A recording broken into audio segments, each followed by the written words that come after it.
Alright, welcome back.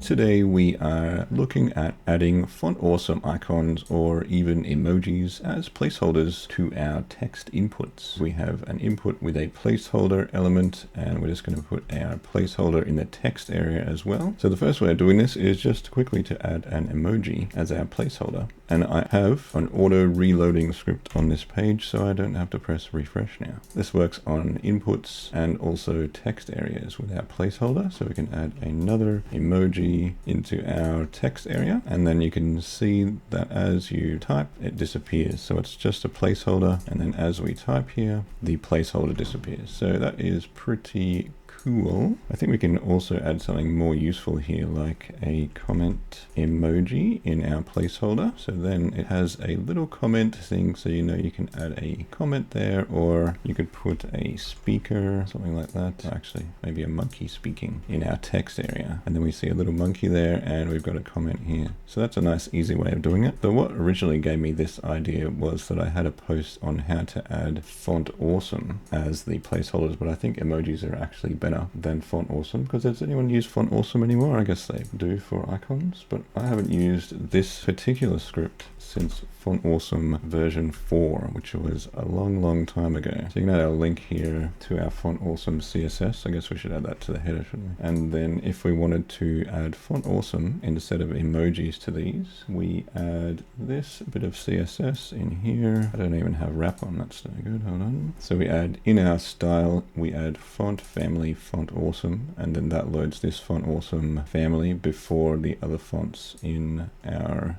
inputs. And you can actually look up on the Font Awesome website, and it will show you a bunch of these weird random codes that you can use to access the Font Awesome icons like this. But I definitely think that the emoji method is a lot easier. I'll just see if this wants to reload, which it doesn't seem to be reloading for me. Maybe this no longer works. NetDNA bootstrap CDN. It kind of does. No, it doesn't. I think we're getting a broken thing. So this doesn't even work anymore. Anyway, forget about the Font Awesome. Use emojis as your placeholder. Anyway, that's a nice quick one today. Thanks for watching. Like and subscribe, and I will see you in the next video.